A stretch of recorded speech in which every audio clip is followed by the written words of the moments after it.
Imagine this. You've been married to the same person for nearly 25 years.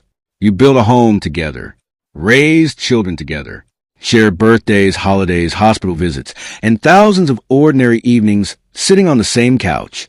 Then one day, the person you love looks you in the eyes and says one sentence that quietly changes everything. I'm just not in the mood. Now, by itself, there is absolutely nothing wrong with saying no. Everyone has difficult days. Everyone gets tired. Healthy relationships respect boundaries. But today's story isn't about one rejection. It's about what happens when rejection slowly becomes a language of a marriage.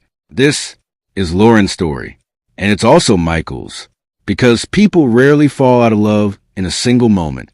More often, they slowly teach each other how to stop trying. So before you judge anyone in today's story, I want you to ask yourself one uncomfortable question. When someone you love reaches for you, do they feel welcomed or merely tolerated? Because the answer might explain far more about your relationship than you realize. Let's go back, all the way back, before the silence, before the distance, before anyone ever slept facing opposite directions. Lauren and Michael met in the fall of 1998. She was 24. He was 26. Michael wasn't flashy. He wasn't wealthy. He wasn't the loudest man in any room. But he had something far more valuable. Consistency. He remembered little things. Her favorite coffee. The song she secretly loved. The way she always became nervous before visiting her parents. When Lauren got the flu, Michael spent 3 nights sleeping on the living room floor because he didn't want to wake her every time he checked her temperature. When her father passed away, he never once told her to move on. He simply sat beside her, sometimes for hours, saying almost nothing. And strangely, those silent moments made her feel safer than any speech ever could. They married 2 years later. For a long time, their marriage felt effortless. Saturday mornings meant pancakes. Sunday afternoons meant long drives with no destination. Every anniversary, Michael wrote Lauren a handwritten letter.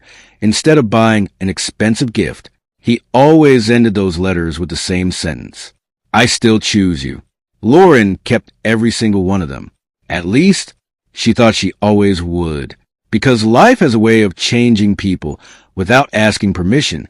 Years passed. Careers became demanding. Bills became larger. Children grew older. Stress quietly moved into the house. And that's exactly when another voice entered Lauren's life. Her coworker, Denise. Denise had been divorced twice. She liked to describe herself as finally awake. Every lunch break, she had a new theory about marriage. Never let a man think he has complete access to you. If you're always available, he'll stop appreciating you. Men only value what they have to earn. Lauren laughed the first few times she heard those ideas. After all, they sounded cynical. Nothing like the marriage she and Michael had built. But here's the uncomfortable truth about human psychology. An idea doesn't have to convince you immediately. Sometimes it simply waits. And then, one difficult day, it suddenly feels reasonable. That opportunity arrived a few weeks later. Michael came home carrying flowers.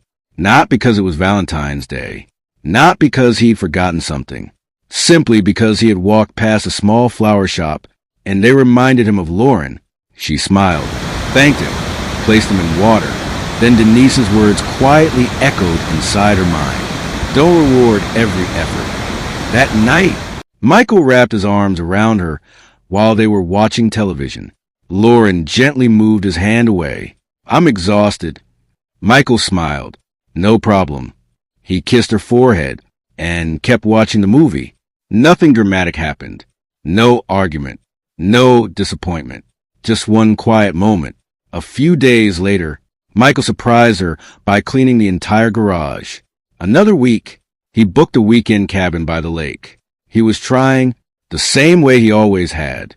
But now, Lauren had started noticing something different. Every thoughtful thing Michael did felt less like kindness and more like proof that Denise had been right. He tries harder when I don't give in. It became a pattern she never intended to create. If Michael forgot something, she became distant. If he disappointed her, she withdrew emotionally. If he wanted affection, she often answered with the same sentence. Maybe another time. Without realizing it, she had stopped expressing love naturally. Love had quietly become a reward, and rewards always come with conditions. Michael never complained. Not once.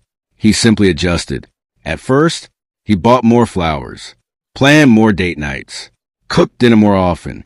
He wasn't trying to earn affection.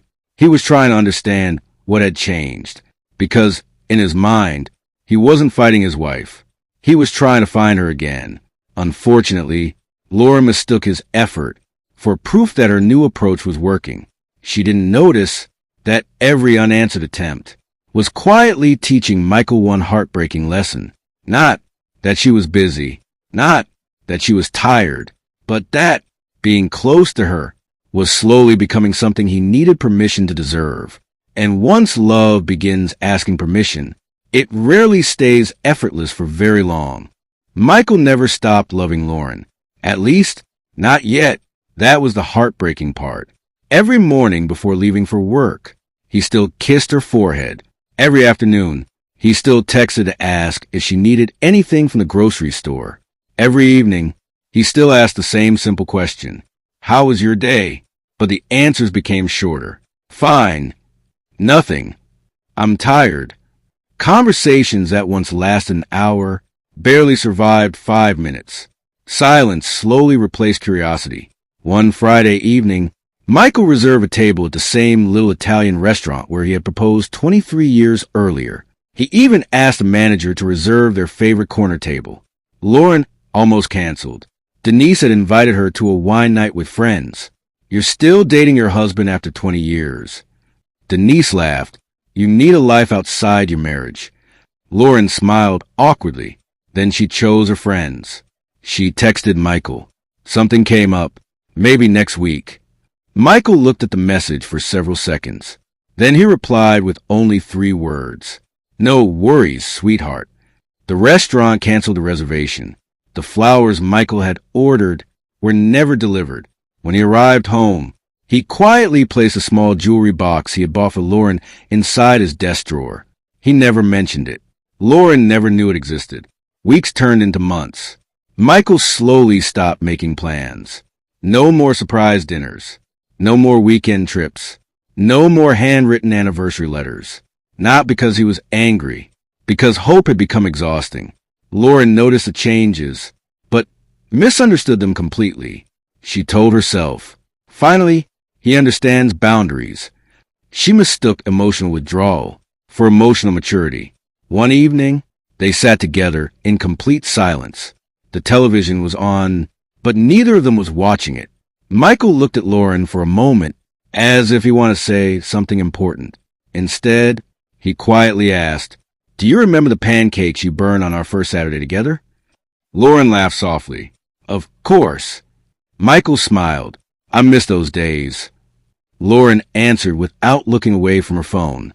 People grow up, Michael. He nodded. Yes, they do. It sounded like an ordinary conversation, but it wasn't. That was the night Michael quietly accepted something he had been fighting for almost 2 years. The woman he loved was still sitting beside him, but somehow she was already gone. And from that moment forward, he stopped trying to bring her back. Something changed after that night. Not overnight, not dramatically. Quietly, Michael stopped reaching across the bed before falling asleep. He stopped asking if Lauren wanted coffee in the morning. He stopped sending the little text messages that had once filled her afternoons.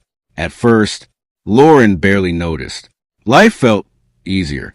There were no awkward conversations, no expectations, no pressure. She even told Denise during lunch, I think we're finally in a healthier place.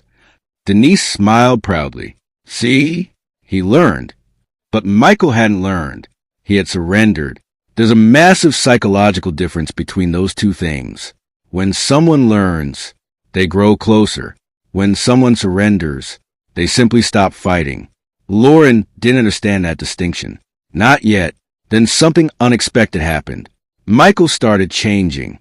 He joined a local fitness club, not to impress anyone, not to make Lauren jealous, simply because he had too much empty time. He began reading again, started restoring old motorcycles in his garage. He met old friends every Saturday morning. For the first time in years, his happiness no longer depended on whether Lauren noticed him. Ironically, that was exactly when Lauren started noticing him. She walked into the garage one afternoon. Michael was laughing with two friends while polishing a vintage motorcycle. She couldn't remember the last time she'd seen him laugh like that, and strangely, it bothered her. That evening, she cooked his favorite dinner. Michael thanked her politely, ate with a smile, then went back to the garage. No lingering conversation. No long stare across the table. No attempt to reconnect. Just kindness. Calm. Respectful. Distance. Lauren felt something she hadn't felt in a very long time. Jealousy. Not because of another woman, but because Michael no longer seemed emotionally dependent on her. She bought a new dress the following weekend. Michael noticed. "You look nice." Then he picked up his car keys. "I'm meeting the guys for breakfast. I'll be back this afternoon." That was it. No compliments. No lingering smile. No second glance. For years, Lauren believed Michael would always chase her. Now, he wasn't chasing anyone. He had finally learned how to live without asking to be loved. And for the very first time, Lauren realized something terrifying. She hadn't been controlling the relationship. She had been slowly pushing the best part of it away. But the hardest lesson was still waiting for her. Then came the moment Lauren would remember for the rest of her life. It was a quiet Tuesday evening. Rain tapped softly against the bedroom window. Michael was sitting at the edge of the bed, holding one of the old anniversary letters he had written years ago. Lauren walked into the room. "What are you reading?" Michael smiled. "Just something I found in the drawer." She barely looked up for her phone. For nearly 5 minutes, neither of them spoke. Finally, Michael folded the letter, placed it back inside the envelope, and looked at Lauren. "Can I ask you something?" She nodded. "When was the last time you looked forward to coming home because I was here?" Lauren frowned. "What kind of question is that?" "A simple one." She sighed. "I don't know." Michael nodded slowly. "I thought so." Lauren felt slightly annoyed. "Michael, why are we suddenly talking about this?" He wasn't angry. He wasn't emotional. His voice was calm, almost peaceful, because I've spent 2 years asking myself what I did wrong. I kept thinking, if I worked harder, earned more, helped more around the house, planned better dates, maybe I'd find a woman who used to smile when I walked into the room. Lauren stayed silent. Michael continued, "But I finally realized something. You weren't waiting for me to become a better husband. You were waiting for me to become someone who needed your approval." Those words hit Lauren harder than she expected. She tried to defend herself. "That's not true." Michael didn't argue. He simply asked one final question. "Can you honestly remember the last time you made me feel wanted?" Lauren opened her mouth, but nothing came out, not because she refused to answer, because she genuinely couldn't remember. The silence between them lasted almost an entire minute. Finally, Michael stood up, walked to his closet, picked up a small overnight bag. Lauren's heart immediately started racing. "Where are you going?" He zipped the bag closed. "I'm spending a few days at my brother's cabin." She forced a nervous laugh. "So, this is supposed to scare me?" Michael looked at her with surprising kindness. "No, I'm not trying to scare you anymore. I'm simply giving both of us something we haven't had in a very long time. Space, without hoping it will magically fix us." Then he walked toward the front door. For the first time in 25 years, Lauren didn't stop him. She believed, just as she always had, that Michael would come back exactly the same. She had no idea that the man walking out that evening had already said goodbye in his heart. Lauren expected Michael to return in a few days. She even imagined how it would happen. He'd walk through the front door, smile awkwardly, say they both needed some time, and life would quietly return to normal. It had always worked that way before. Except, this time, Michael didn't come back. 3 days passed. then 5, then an entire week. His side of the closet remained half empty. His coffee mug disappeared from the kitchen. The house had never been so quiet. Lauren picked up her phone several times. She wanted to text him, but pride always whispered the same lie. If he really loves you, he'll call first. So she waited. Another week passed. One evening, while scrolling through social media, she froze. Michael was smiling in a photo, standing beside his younger brother, holding a fishing rod, laughing harder than she'd seen him laugh in years. He didn't look like a man who had lost his marriage. He looked free. That picture haunted Lauren. Not because another woman was standing beside him. There wasn't. Not because he looked richer. He didn't. It haunted her because he looked peaceful. For the first time, Lauren asked herself a question she had avoided for years. What if I wasn't protecting my boundaries? What if I was simply pushing away the one person who never stopped choosing me? The following Saturday, she drove to the little cabin where Michael was staying. Her hands trembled as she knocked on the door. Michael opened it. He smiled politely. The same smile he'd give a neighbor.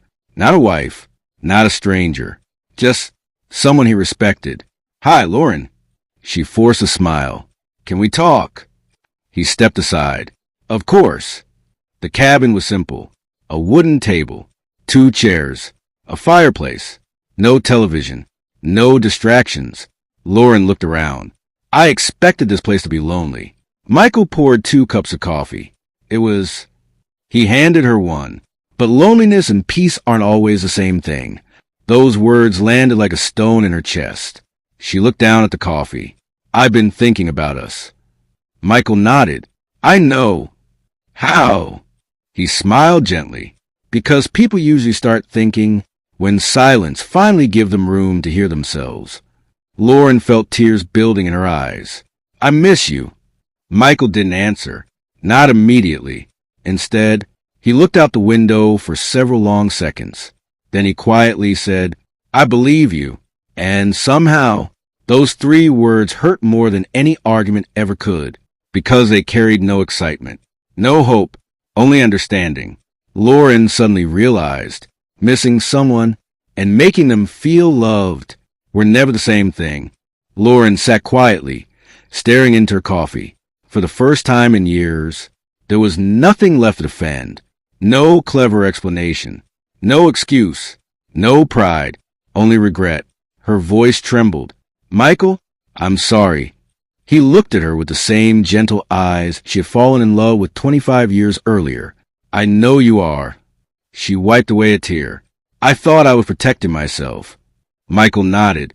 "I believe you. I listened to people who told me that love had to be controlled, that if I was always available, you'd stop valuing me." Michael smiled sadly. "And what happened?" Lauren lowered her head. "I stopped making you feel loved while convincing myself I was becoming stronger." The room fell silent again. Finally, Michael spoke. "Do you remember the last sentence I wrote in every anniversary letter?" Lauren's eyes filled with tears. She whispered it before he could. "I still choose you." Michael slowly nodded. "I meant those words every single year. Even when you pushed me away. Even when you rejected me. Even when I felt completely invisible." He paused. "But love isn't just about choosing someone once. It's about feeling chosen over and over again." Lauren began crying openly. "I can change. I know you can. I'll do anything." Michael smiled, not with bitterness, but with acceptance. "I believe that too. But the hardest truth I've learned is this. People can change and still arrive too late." Lauren felt as though the air had disappeared from the room. Michael stood up and walked toward the window. For a long moment, he watched the rain. Then he quietly said the words she would never forget. "I didn't leave because you said no. I left because, after hearing it 1,000 different ways, I finally believed I wasn't wanted." Another long silence filled the cabin. Then Michael turned around one last time. "I truly hope you find happiness, Lauren. And I hope one day someone makes you feel chosen every single day." He gently opened the front door. Lauren understood. There was no anger, no revenge, No dramatic ending. Only two people standing at the end of a road that one of them had stopped walking long before the other realized it. As Lauren stepped outside, she looked back one final time. Michael gave her a small smile, the same smile he'd given her on the day they first met. Only this time, it wasn't the smile of a man hoping for a future. It was a smile of a man who had finally found peace. And perhaps that's the saddest lesson of all. The most dangerous words in a marriage are rarely shouted. Sometimes they're whispered. Sometimes they're repeated so often that one heart quietly stops believing it's loved. Because people don't always leave after one painful moment. Sometimes they leave after thousands of tiny moments that taught them they no longer belonged. So before it's too late, ask yourself one honest question. Does the person you love feel tolerated or truly wanted? The answer may determine whether your relationship grows stronger or quietly slips away, one silent rejection at a time.